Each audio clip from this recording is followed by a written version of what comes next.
Avez-vous déjà été tellement en colère que l'envie vous a pris de jeter votre téléphone contre un mur?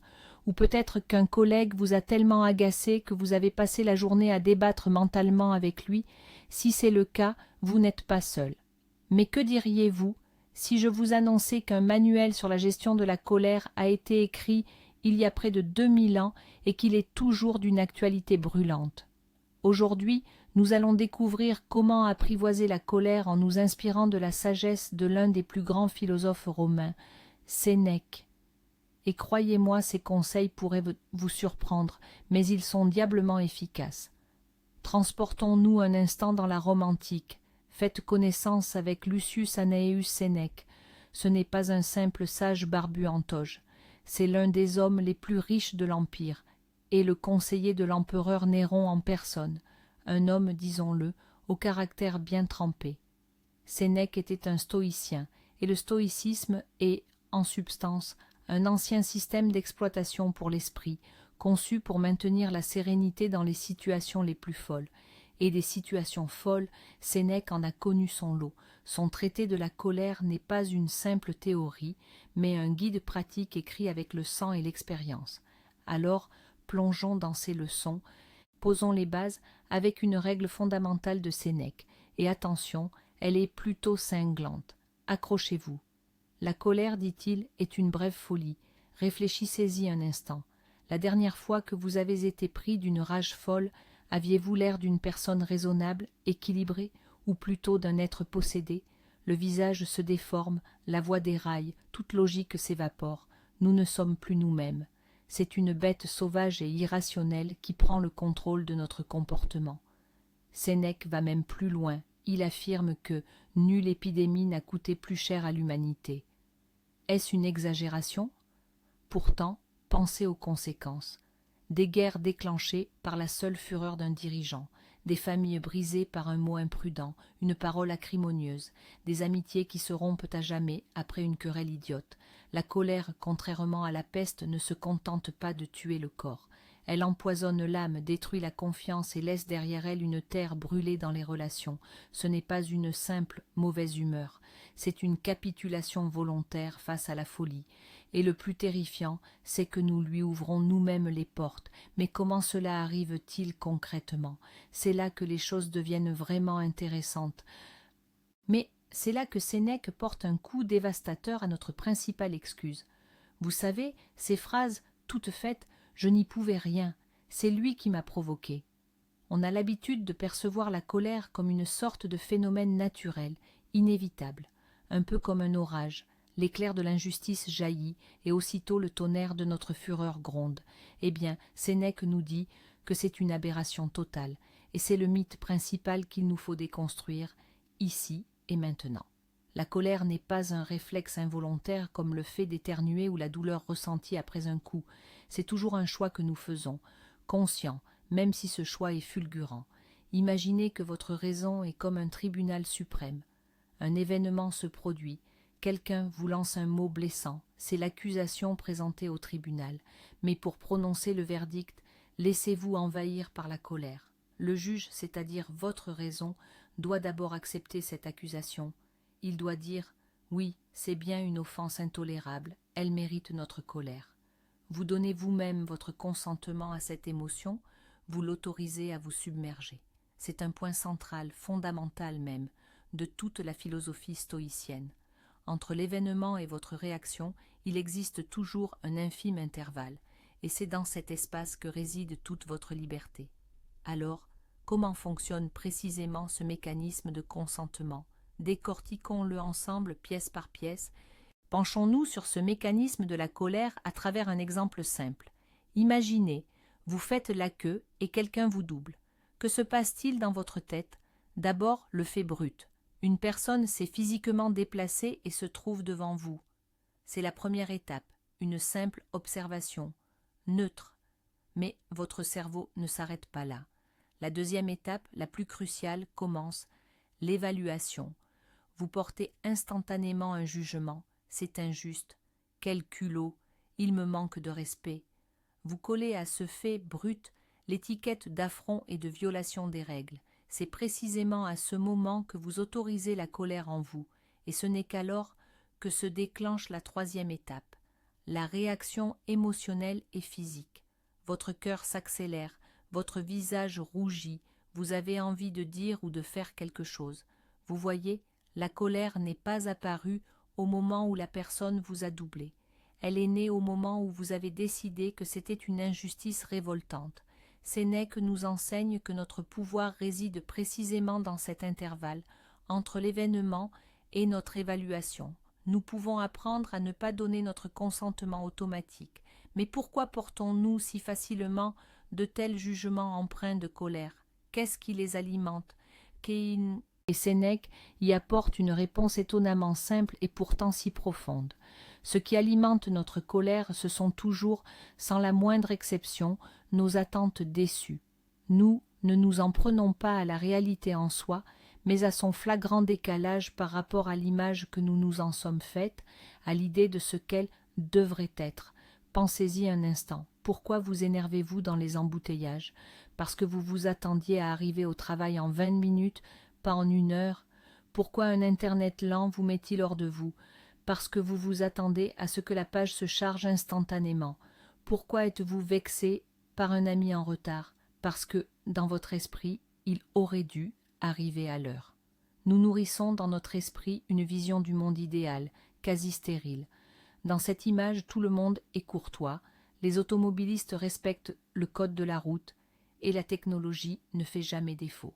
Et chaque fois que le monde réel, vivant, chaotique, vient se heurter à cette fragile fantaisie que nous entretenons, il y a une explosion.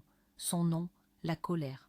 En somme, c'est notre protestation enfantine face au fait que l'univers ne se plie pas à nos exigences. Nous nous emportons contre les événements, comme si nous avions obtenu l'assurance préalable que tout se déroulerait selon nos souhaits, mais personne, en réalité, ne nous a jamais rien promis. Alors, ce genre de protestation a-t-il un sens? Est-ce un outil utile finalement? Eh bien, sur ce point aussi, Sénèque a une opinion très lucide. Et c'est ici que nous abordons l'un des pièges les plus insidieux de la colère, car lorsque nous nous mettons en colère, nous nous sentons forts, dans notre bon droit, n'est-ce pas? Il nous semble que nous défendons la justice, que nous remettons quelqu'un à sa place. Nous ressentons une montée d'énergie, nous nous sentons comme les maîtres du destin. Pourtant, Sénèque nous exhorte à ne pas nous laisser berner par ce sentiment. Il utilise une image géniale. La colère est comme ces ruines qui s'effondrent sur ce qu'elles ont elles-mêmes détruit. Réfléchissez-y un instant. Vous avez crié sur quelqu'un dans un accès de fureur. Cette personne, peut-être, a déjà oublié l'incident et mène sa vie tranquillement. Et vous continuez de ressasser cette scène en boucle dans votre tête, votre cœur bat la chamade, vous n'arrivez plus à vous concentrer. La colère vous ronge de l'intérieur. C'est toujours celui qui la ressent qui en souffre le plus, invariablement. C'est un poison que vous buvez en espérant qu'un autre en mourra, mais il ne fait que vous empoisonner. Chaque fois que nous choisissons de nous mettre en colère, nous portons le premier et le plus violent coup à notre propre tranquillité d'esprit. Et si c'est un outil si destructeur et désavantageux pour nous-mêmes, ne vaudrait-il pas mieux empêcher son apparition? C'est précisément ce que nous enseigne la prévention à la stoïcienne. Passons maintenant à la prévention, à la manière d'empêcher la colère de s'immiscer dans votre esprit. Les stoïciens, à cet égard, proposent un outil d'une puissance redoutable, bien qu'il puisse sembler un peu étrange de prime abord. Il s'agit de la premeditatio malorum, que l'on pourrait traduire par préméditation des maux ou répétition des adversités. Cela sonne un peu sombre, n'est-ce pas? Peut-être. Pourtant, c'est l'une des techniques les plus efficaces qui soit. Le principe est simple. Chaque matin, avant même de poser le pied par terre, prenez quelques minutes pour visualiser tout ce qui pourrait mal tourner au cours de votre journée.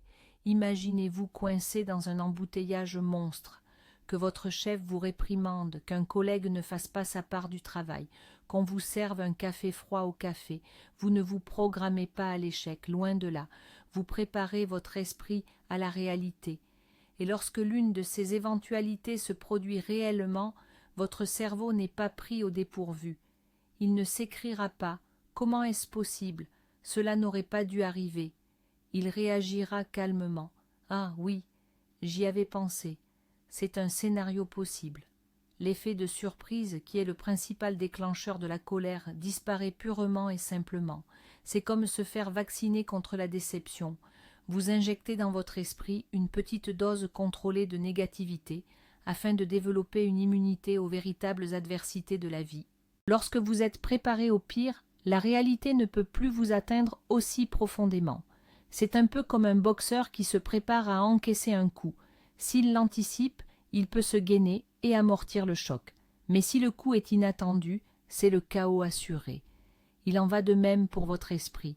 La préméditation des mots ou l'anticipation des difficultés devient votre entraînement quotidien. Vous répétez mentalement non seulement les événements eux-mêmes, mais surtout votre réaction face à eux.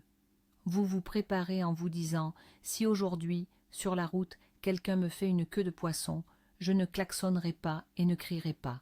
Je prendrai simplement une grande inspiration et je me rappellerai que cette personne est peut-être très pressée ou qu'elle a simplement commis une erreur. Ma tranquillité d'esprit est plus précieuse. » Lorsque vous rejouez ce scénario le matin, dans un environnement calme, il vous sera bien plus facile de le suivre dans le feu de l'action, face à la situation réelle. Cela ôte au désagrément leur caractère catastrophique. Un embouteillage n'est plus la fin du monde, mais simplement un embouteillage. L'impolitesse d'un caissier n'est pas une attaque personnelle, mais peut-être juste le signe de la fatigue d'une autre personne. Vous privez les événements de leur pouvoir sur vous. Vous cessez d'être une victime des circonstances pour devenir un observateur préparé. Et cette préparation est la clé de la sérénité. Voici un autre pas crucial dans la gestion de la colère et qui découle logiquement du précédent. Sénèque nous conseille simplement d'accepter et de comprendre la nature humaine. Il affirme qu'attendre des gens qu'ils ne fassent pas d'erreurs, de bêtises ou même d'actes mesquins est aussi naïf que de s'étonner qu'il neige en hiver ou qu'il fasse chaud en été.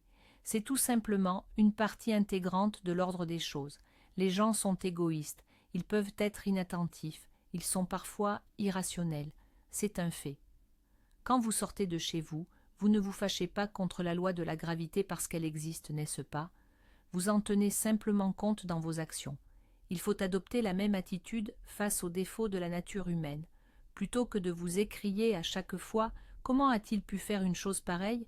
dites-vous « Il a agi ainsi parce qu'il est humain. » Et les humains agissent parfois de cette façon. Cela ne signifie pas pour autant que vous deviez approuver un mauvais comportement. Loin de là. Mais cela vous libère du fardeau du ressentiment personnel et d'une colère inutile. Vous ne percevez plus les erreurs des autres comme une attaque personnelle. C'est juste une manifestation de la nature humaine imparfaite et se mettre en colère contre elle est aussi absurde que de s'énerver contre la pluie. Voici un conseil de Sénèque, d'une simplicité et d'une praticité déconcertante. Évitez les déclencheurs. Certes, la philosophie stoïcienne nous enseigne la résilience, mais elle nous guide également vers la sagesse. Et parfois, la plus grande des sagesses consiste précisément à ne pas s'engager dans des combats que l'on peut éviter. Si vous savez pertinemment que toute discussion politique avec votre oncle se termine invariablement en éclats de voix et en mauvaise humeur, peut-être vaudrait-il mieux ne pas l'entamer. Si vous savez que la lecture des commentaires sous certains articles d'actualité vous met systématiquement hors de vous, n'est-il pas plus sage de ne pas les lire? Sénèque affirme que, bien souvent, nous nous dirigeons nous-mêmes, de notre plein gré, vers des situations où l'irritation est garantie. C'est un peu comme une personne allergique à la poussière qui déciderait de faire un grand nettoyage de printemps dans son grenier sans porter de masque. Le résultat est, bien sûr, prévisible. Analysez votre quotidien. Quelle situation, quelle personne ou quel sujet provoque systématiquement chez vous une réaction négative? Maintenant, réfléchissez à la manière de minimiser votre contact avec eux. Ce n'est ni de la lâcheté, ni une fuite face aux problèmes. C'est une gestion intelligente et avisée de vos ressources intérieures. Vous choisissez consciemment de ne pas gaspiller votre précieuse tranquillité d'esprit dans des batailles perdues d'avance. C'est la stratégie d'un général avisé, non celle d'un soldat faible. Voici un exercice qui fait l'effet d'une douche froide sur notre juste indignation. Avant de juger autrui pour ses erreurs, Sénèque nous exhorte à nous regarder dans un miroir. Mais pas un miroir ordinaire, non, plutôt celui de notre mémoire. Rappelez-vous ces moments où vous-même avez agi de manière stupide, quand vous avez déçu les autres, quand vous avez dit des choses que vous avez amèrement regrettées par la suite, quand vous avez fait preuve d'égoïsme ou d'un manque d'attention. Chacun de nous a un véritable stock de ce genre de souvenirs, et cet exercice d'humilité est un outil d'une puissance incroyable. Lorsque vous êtes sur le point d'exploser de rage contre un collègue qui n'a pas respecté une échéance, arrêtez-vous un instant et demandez-vous: n'ai-je jamais moi-même manqué à mes engagements ou dépassé un délai? Quand un conducteur vous énerve en vous coupant la route, interrogez-vous: ai-je toujours conduit de manière irréprochable? Cette simple question modifie immédiatement votre point de vue. Vous cessez d'être ce juge irréprochable qui prononce un verdict sur un pécheur imparfait. Vous devenez un être imparfait, regardant un autre être tout aussi imparfait. Cette prise de conscience « je suis exactement pareil, je ne vaux pas mieux » fait merveilleusement baisser le degré d'arrogance qui alimente si souvent notre colère. Elle ne nourrit pas la colère, mais plutôt la compassion et l'indulgence. Bien, la prévention, c'est réglé. Mais que faire si le moment est déjà passé, si vous sentez que le volcan de la colère est sur le point d'entrer en éruption? Ici, Sénèque nous propose une aide d'urgence. Sa règle d'or, la temporisation, le délai, la pause. Le philosophe était catégorique. Le plus grand remède contre la colère, c'est la temporisation. Rien n'apaise les passions comme le temps. La colère est un court-circuit émotionnel. Elle s'enflamme instantanément et exige une issue immédiate. Votre objectif est de ne pas lui offrir cet exutoire. Ne prenez aucune décision. N'écrivez aucun message.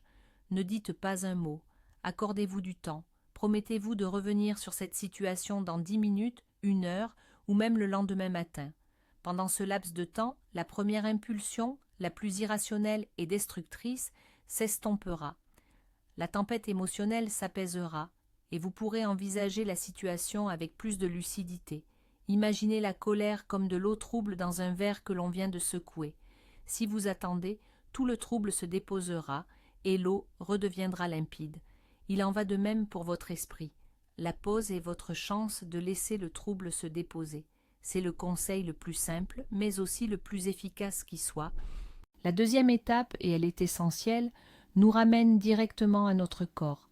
Sénèque, tout comme les psychologues modernes, comprenait parfaitement que le corps et l'esprit forment un système unique. La colère se manifeste par des signes physiques très distincts.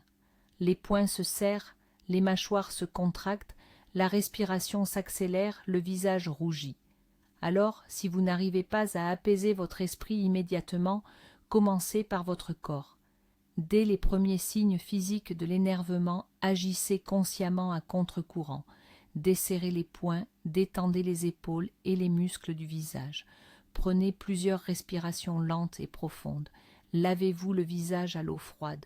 Sortez prendre l'air et marchez simplement.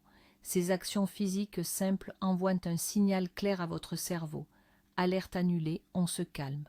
Vous brisez ainsi littéralement un cercle vicieux. Un esprit agité met le corps sous tension, et un corps tendu ne fait qu'alimenter l'agitation de l'esprit. Commencez par ce qui est le plus facile à contrôler. Contrôler sa respiration ou la position de ses mains est bien plus simple que de maîtriser un flot de pensées tumultueuses. En modifiant votre physiologie, vous donnez à votre esprit la chance de reprendre le dessus et de s'apaiser. C'est comme si vous appuyiez sur un véritable bouton pause physique pour maîtriser votre colère. La prochaine étape de notre guide pour gérer une crise de colère est de chercher l'isolement. Si vous êtes proche de ce qui déclenche votre colère, que ce soit une personne ou une situation tendue, la meilleure chose à faire est de vous en éloigner physiquement. Contentez-vous de partir. Dites simplement « j'ai besoin de m'isoler un instant » et sortez, dans une autre pièce, dehors, peu importe où. Ce n'est ni une défaite, ni une fuite. C'est un mouvement tactique pour préserver la paix. Sous le coup de la colère, nous disons des choses que nous ne pensons pas vraiment. Nous infligeons des blessures qui mettent ensuite beaucoup de temps à guérir. L'isolement est votre garde-fou contre les paroles et les actes irréparables. Seul, dans le calme, il vous sera bien plus facile d'appliquer d'autres techniques. Faire une pause, respirer profondément, calmer votre corps. Vous vous offrez un espace sûr pour traverser le pic émotionnel sans causer de tort ni à vous-même ni à votre entourage. Sénèque l'affirmait, ne prenez jamais de décisions importantes et n'engagez jamais de discussions sérieuses lorsque vous êtes en colère. Le résultat serait catastrophique. D'abord l'isolement et le calme, et seulement après le dialogue et la recherche de solutions. Cette simple étape a sauvé d'innombrables relations et carrières. Une fois que vous avez pris un peu de recul et que la tension est redescendue, il est temps de faire appel à votre esprit rationnel. Sénèque nous invite à l'utiliser comme un instrument d'introspection, en nous posant des questions qui remettent les choses en perspective. La première est primordiale. Cette personne voulait-elle réellement me blesser? Nous attribuons souvent aux autres de mauvaises intentions, alors qu'il s'agissait simplement d'un manque d'attention, d'une maladresse ou de la fatigue. Votre collègue qui ne vous a pas salué était peut-être simplement plongé dans ses pensées plutôt que de vous ignorer délibérément. Deuxième question, cet incident vaut-il ma paix intérieure? Mettez sur un plateau de la balance une petite contrariété, une bousculade dans les transports, un mot abrupt. Et sur l'autre votre équilibre intérieur, votre bonne humeur pour tout le reste de la journée. Êtes-vous vraiment prêt à échanger votre sérénité contre cette bagatelle? Et la troisième question, la plus pragmatique, qu'est-ce que je gagne à me mettre en colère? Quel en sera le bénéfice? Le bouchon va-t-il disparaître? Le café renversé va-t-il retourner dans la tasse? Votre colère va-t-elle forcer l'autre à changer? La réponse est presque toujours non. La colère est totalement inefficace comme solution au problème. Ces questions agissent comme une injection de logique dans un cerveau embrasé par les émotions. Elles aident à basculer du mode réactif au mode analytique. Voici un autre exercice mental puissant, un véritable extincteur émotionnel. Imaginez les pires conséquences possibles de votre colère. Ne vous contentez pas d'y penser. Visualisez-les avec une clarté et une intensité saisissantes. Peignez cette scène dans votre esprit. Que se passerait-il si à l'instant même vous criez sur votre chef devant tout le département? Imaginez son visage, la réaction de vos collègues, le silence gêné, puis l'entretien musclé dans son bureau et, peut-être, votre licenciement. Qu'arriverait-il si, dans un accès de fureur, vous claquiez la porte devant un être cher en lui jetant des paroles profondément blessantes? Imaginez ses larmes, sa nuit blanche, la fissure dans votre relation qu'il faudra ensuite réparer longuement et douloureusement. Cette technique s'appelle la visualisation négative des conséquences. Elle a un effet dégrisant quasi instantané. Vous déplacez votre attention du désir immédiat de vider votre sac vers le coût à long terme que vous devrez en assumer. Et presque toujours, ce prix s'avère exorbitant. Vous réalisez que la satisfaction éphémère d'un accès de rage ne vaut pas des heures, des jours, voire des années de regrets. Cette catastrophe imaginée aide à prévenir une catastrophe réelle. Passons maintenant à un conseil un peu plus avancé, une technique qui demande certes un peu de pratique, mais qui promet des résultats spectaculaires. Pratiquez l'empathie. Au moment où quelqu'un vous met en colère, faites un effort conscient pour essayer de vous mettre à sa place. Tentez de comprendre ses motivations, de voir le monde à travers ses yeux. Ce conducteur qui vous a coupé la route, peut-être qu'il emmène sa femme à la maternité. Ce collègue qui pose des questions qui vous semblent stupides, peut-être est-il nouveau et a-t-il simplement peur de faire des erreurs. La caissière qui a été désagréable avec vous, peut-être est-elle debout depuis 10 heures et souffre-t-elle d'un terrible mal de tête. Essayez de trouver une explication à son comportement autre qu'une mauvaise intention dirigée personnellement contre vous. Dans 99% des cas, vous aurez raison. Les gens sont généralement préoccupés par leurs propres problèmes, leurs peurs et leurs soucis. Ce ne sont pas des méchants de film dont le but principal est de vous gâcher la journée. Ce sont juste des êtres humains fatigués, imparfaits, qui naviguent à travers leur propre existence. Dès que vous l'aurez compris, la colère commencera à céder la place à un sentiment totalement différent, la compassion. Et la compassion et la colère ne peuvent tout simplement pas coexister dans un même cœur. Voici une astuce pour apporter une touche de légèreté et d'ironie à votre quotidien. Sénèque, lui, suggérait déjà d'aborder les petites vexations et les absurdités de tous les jours avec humour. Plutôt que de collectionner les rancœurs, Pourquoi ne pas commencer à collectionner les bizarreries des autres? Imaginez-vous en anthropologue étudiant les comportements amusants de la tribu des citadins modernes. Un piéton qui invective un feu rouge, voilà un spécimen intéressant. Une dame qui tente de payer à la caisse avec un bon de réduction vieux de 10 ans, à consigner dans votre carnet d'observation. Cette approche change radicalement votre perception. L'agacement se transforme en curiosité, l'indignation en observation amusante. Vous cessez d'être l'acteur du drame pour en devenir le spectateur. L'humour est une arme redoutable contre la colère, car il dévalorise totalement le motif de l'énervement. Difficile en effet de se fâcher contre quelque chose qui vous fait rire. Cette technique non seulement préservera vos nerfs, mais rendra également votre vie bien plus légère et joyeuse. Vous commencerez à percevoir non plus des sources de colère, mais une infinité de scénettes comiques tout autour de vous, et avouez que c'est une occupation bien plus agréable, n'est-ce pas? Le point suivant de notre instruction est de savoir différencier un dommage réel d'une simple insulte. C'est une distinction cruciale que nous ignorons trop souvent. Qu'est-ce qu'un dommage réel? C'est quand on vous inflige une douleur physique, qu'on vous vole vos biens ou qu'on détruit votre propriété. Dans ce cas, une réaction peut être justifiée, bien qu'elle doive rester mesurée. Et qu'est-ce qu'une insulte? Ce n'est rien d'autre qu'une suite de sons émis par quelqu'un d'autre, ou un ensemble de pixels sur un écran. Ces mots, par eux-mêmes, n'ont aucune emprise. Ils ne deviennent toxiques que lorsque vous décidez de vous en laisser affecter. Sénèque disait « Si quelqu'un t'a offensé, la plus grande vengeance est de ne pas lui ressembler. » Lorsque des paroles désobligeantes vous sont adressées, vous avez le choix. Vous pouvez décider de les accepter, de les laisser vous envahir, de vous énerver et de souffrir. Ou vous pouvez tout simplement refuser de les recevoir. Imaginez qu'on vous tende un cadeau, une boîte pleine d'ordures. Vous n'êtes pas tenu de le prendre, n'est-ce pas? Vous pouvez simplement répondre « Merci, mais gardez-le ». Il en va de même pour les mots. Ils ne peuvent vous atteindre qu'avec votre accord personnel. N'accordez pas cette autorisation. Maintenant, découvrons une technique que l'on pourrait nommer la perspective cosmique ou le regard d'en haut.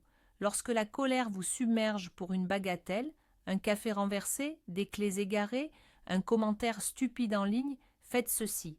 Fermez les yeux et imaginez que vous vous élevez lentement au-dessus de votre corps. Vous voyez votre pièce, puis votre maison, votre ville. Vous montez de plus en plus haut jusqu'à distinguer tout votre pays, puis le continent. Et là, enfin, la planète Terre entière apparaît devant vous, une petite bille bleue flottant dans le noir infini de l'espace. Maintenant, depuis cette hauteur, essayez de repérer ce problème qui vous a tant agacé. Quelle importance cela a-t-il à l'échelle de la planète et à celle du système solaire, de l'univers? Cette astuce mentale relativise instantanément la plupart de nos soucis quotidiens. Elle révèle la futilité des motifs pour lesquels nous sacrifions notre précieuse tranquillité d'esprit. Ce qui, il y a un instant, vous paraissait une catastrophe d'ampleur universelle, vue de l'orbite, n'est plus qu'un grain de poussière. Cette technique aide à retrouver le sens de la perspective et à se souvenir de ce qui compte vraiment et de ce qui n'est que vaine agitation. Et nous voici enfin arrivés au dernier appel de Sénèque, sans doute le plus puissant et le plus percutant. C'est le pilier fondamental de toute la philosophie stoïcienne, le memento mori. Souvenez-vous de votre propre mortalité. À première vue, cela peut sembler sombre, voire macabre, mais c'est en réalité le principe le plus profondément vivifiant et porteur de vie. Chaque jour que nous vivons est unique et irremplaçable. Notre temps sur cette planète est compté. Et voici la question cruciale que Sénèque nous invite à nous poser. Vais-je vraiment vouloir consacrer ce précieux et irrécupérable fragment de ma vie à une émotion aussi destructrice, laide et stérile que la colère? Est-ce que je souhaite passer ma dernière heure, mon dernier jour, ma dernière année à m'emporter pour des futilités, à me quereller avec des inconnus sur Internet ou à garder rancune à mes proches, ou préférerais-je plutôt consacrer ce temps à la joie, à l'amour, à la créativité et à l'enrichissement personnel? La pleine conscience de la finitude de notre parcours est le meilleur des filtres contre tout ce qui est insignifiant. Elle écarte les mesquines querelles, l'agitation superficielle et les vaines discussions. Elle ne laisse que ce qui a véritablement de l'importance. Et la colère, elle, n'y a certainement pas sa place. Et maintenant, le fait le plus étonnant, un véritable coup de théâtre. Sénèque, qui a rédigé un traité magistral sur la maîtrise de la colère, fut le précepteur de l'empereur Néron. Oui, ce même Néron, resté dans l'histoire comme l'un des tyrans les plus cruels, colériques et déséquilibrés. L'homme qui, selon la légende, incendia Rome et assassina sa propre mère. Qu'est-ce que cela signifie? L'enseignement de Sénèque serait-il donc inefficace?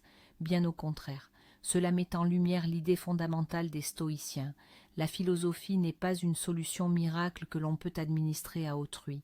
C'est une pratique quotidienne et profondément personnelle. Vous ne pouvez pas rendre une autre personne sereine.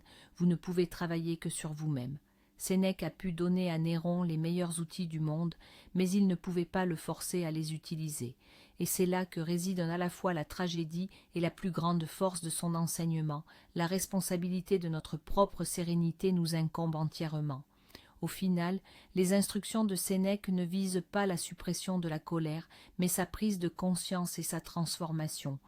C'est le chemin qui mène de l'esclave de ses émotions au maître de son propre esprit. Merci d'avoir regardé cette vidéo jusqu'au bout. Si la philosophie stoïcienne vous a paru intéressante, n'hésitez pas à laisser un pouce bleu et à vous abonner à la chaîne pour ne manquer aucune nouvelle publication.